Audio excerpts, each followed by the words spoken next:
Assalamualaikum, I am Muhammad Adil Zikri. My matrix number is 068054. My name is Nur Atika binti Zulkifli. Matric number 068700.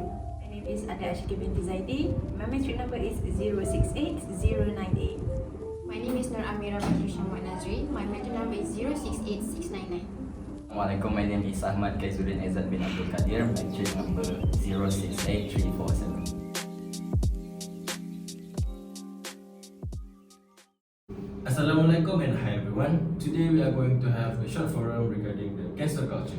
So I am the host for the forum. This is Mr. Kai, Miss Amira, Miss Alia and also Miss Atik. So without further ado, let's start with the forum. So let me tell all of you about the background of this cancel culture.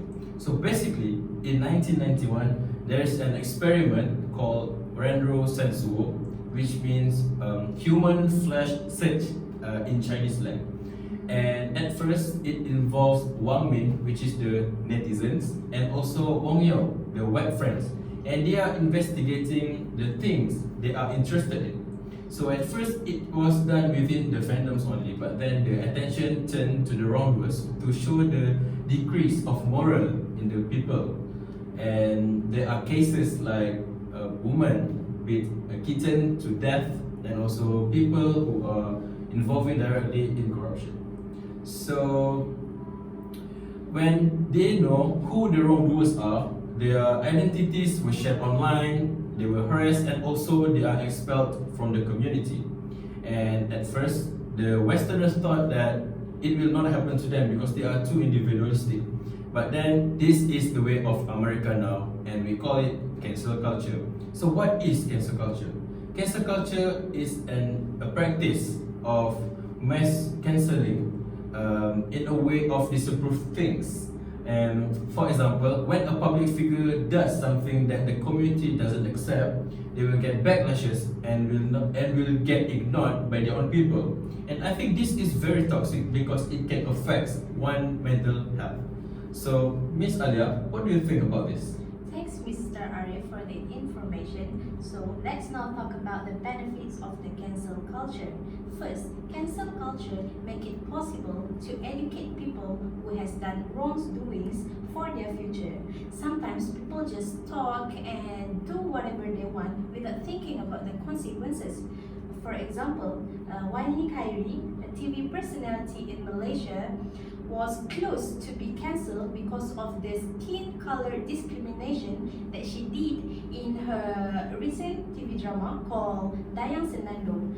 She painted her face black and people were very upset because of her appearance. And people start to bash her and they try to cancel her on social media. So to prevent from being cancelled, she did a public apology, and nowadays she seems to be more mindful about her word choice and her actions. Next, cancel culture also gives people who are typically not heard a chance to voice their opinions and calls for injustice. This makes it so that these people have an impact and a place in the real life situation that they may never had the opportunity to do so in person. This allows for people to feel like they have power and their voice matter, and to also give a big media presence and in the online society. I also think that cancel culture has negative implication. What do you think, Miss Atika? Okay, thank you, Miss Alia. So when it comes to the negative part, cancel culture can affect someone's mental health, can affect their source of income and also their image and reputation. So by this cancel culture can be a nightmare that can happen to anyone, any public figure or even any brand. So these negative implications that can happen is the support that they have received from the public will be taken away along with their reputation because of something that they have said or they have done that is considered unacceptable, offensive or maybe sensitive. Plus, the public also will cancel the influencers or brands if if their actions were not right or their opinions opposed to the public mass. For example, Malaysian influencer Tasnim Shah got cancelled before this as she has posted herself in a first class flight to Dubai as to reward herself. She had faced harsher public backlash when the public claimed that she was entitled when there have been many people suffering from the financial issues due to pandemic back then.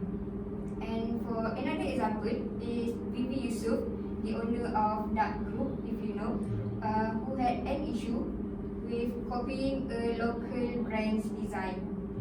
Thus, it is clear that this problem may have a big impact on the brand's image and reputation. So, Mr. Kai, what do you think about how to prevent this issue, or if you have any advice to everyone? Thank you for the question, Ms. Atika.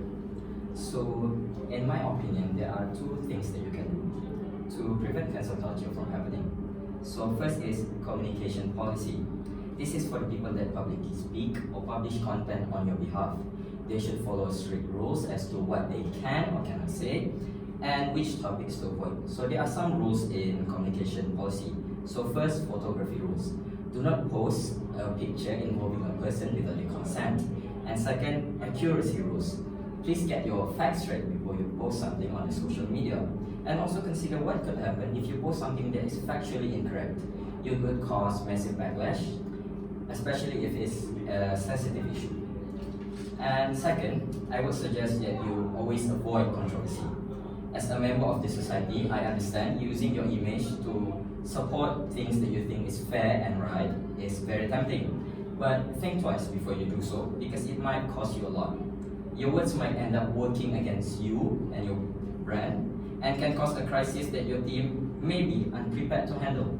So my advice is, when in doubt, always keep silent. So these are the things that you can do as a person or as an organization to prevent cancel culture from happening. But what if a person has already been cancelled? What do you think about this? Thank you, Mr. Kai. I believe that there are solutions to every problems. So, if you find yourself getting cancelled, there are few things that you should do. Firstly, you need to express your apology. Although not everyone will forgive you instantly, this is a very necessary step in order to lessen people's anger and hatred towards you. You have to admit your mistake to demonstrate that you are genuinely apologizing out of regret. Other than that, you also have to explain the offense to clear the misunderstandings and promise the people that you've hurt that you won't repeat the mistake again. In addition, you have to make up for it to undo the harm that you have done. For example, if you're getting cancelled because you're supporting a problematic or controversial figure, you have to retract your support towards them to gain people's trust again. So next, getting cancelled and hated by a lot of people will eventually take a toll on your mental health. So it is very important for you to have a really strong support system. It is really crucial for you to rely on the people that you trust the most, for example, your family and also your friends. Do not hesitate to ask for emotional support from them. Don't fall into the trap of thinking that everyone is against you. Even though it's challenging, give people a chance to lift you when your life isn't heading in the direction that you want. That's it. So I think that based on your stories, your facts, and also your explanations, I think we can conclude that actually cancel culture has many negative impacts toward the society. So I think that we have to be careful in what we say in the social media to stop getting cancelled by the people. So I think that is all from us. Thank you for listening.